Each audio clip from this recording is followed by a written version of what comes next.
वाह वाह वाह तेरा आई महाराज एक जनी ससुरा से नैहर गईली अपनी गाँवे वाह अपनी सखी से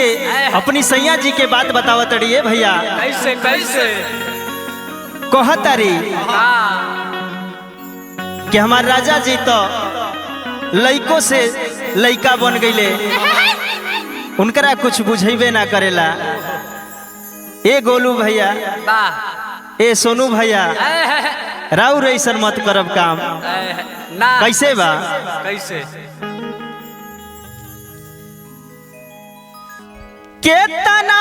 बताई सखी जिया जिया जिया अरे सैया के कहानी से जिया पलैका जैसन करेलन नादानी से जिया पलैका जैसन करेलन नादानी केतना बताई सखी हीरा हो हीरा केतना बताई सखी सैया के कहानी से जिया पलैका जैसन करेलन नादानी से जिया पलैका जैसन करेलन नादानी। पहिला मिलनवा मिलल सजनी के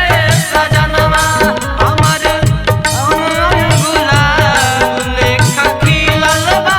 बदनवा सुनी सुनी भगवान जन बिहान होके दी हमर राजा जी के परवा में सयान होके दे हमर राजा जी के बनिए में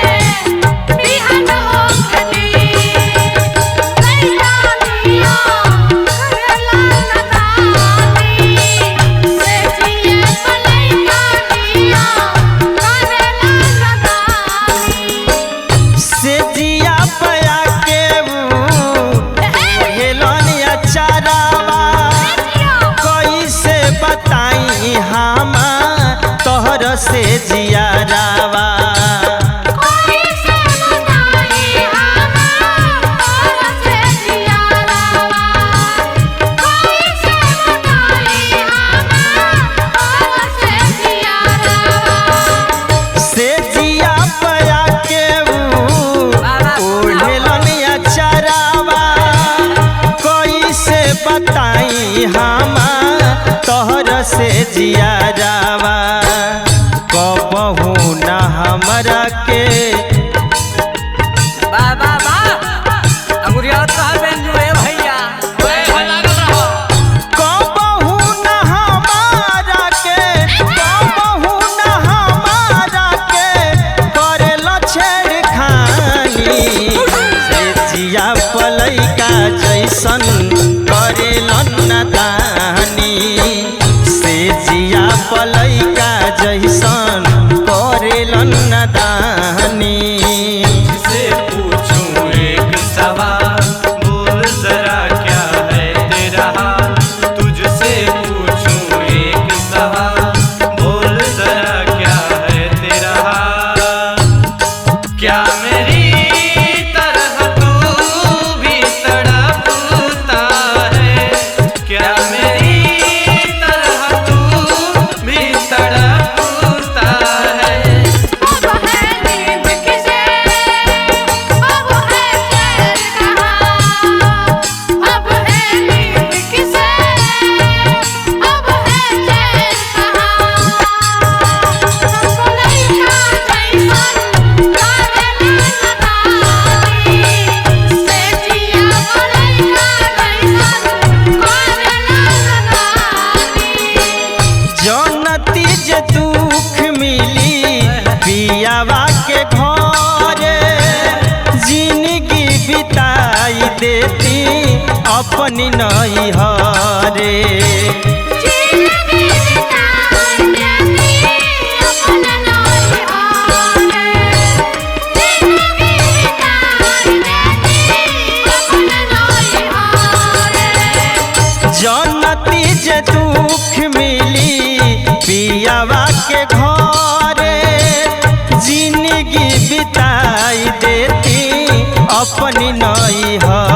अरे कैसे सहाई अरे जिया जिया प्यार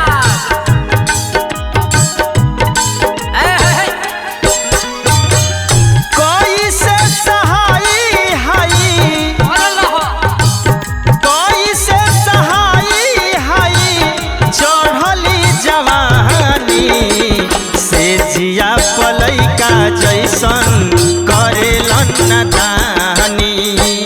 से जिया पलैका जैसन कहरेलन नदानी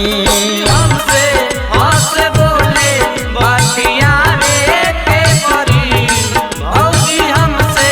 हमसे बोले बातिया रे के परी दिल देवरो सब तोहरा लगावे के परी दिल देवरो सब तोहरा लगावे के परी लइका जैसन काजला लगावी से जिया लइका जैसन काजला लगावी के करा से हाल कहीं कुछ ना बुझाता उनका से नीक रही वशिष्ठ जी से नाता उनका सनीक रही वशिष्ठ जी से नाता उनका सनीक रही वशिष्ठ जी से नाता के करा से हाल कहीं कुछ ना बुझाता उनका से नीक रही पी के जी से नाता विजय वसी वाह वाह वाह विजय भैया जिया विजय शोभित कहे विजय शोभित कहे करेल मन मानी पलैका जैसन करेलन नदानी से जिया पलैका जैसन करेलन नदानी कैसे बताई सकी कैसे बताई सकी सैया के कहानी से जिया पलैका जैसन करेलन नदानी से जिया पलैका जैसन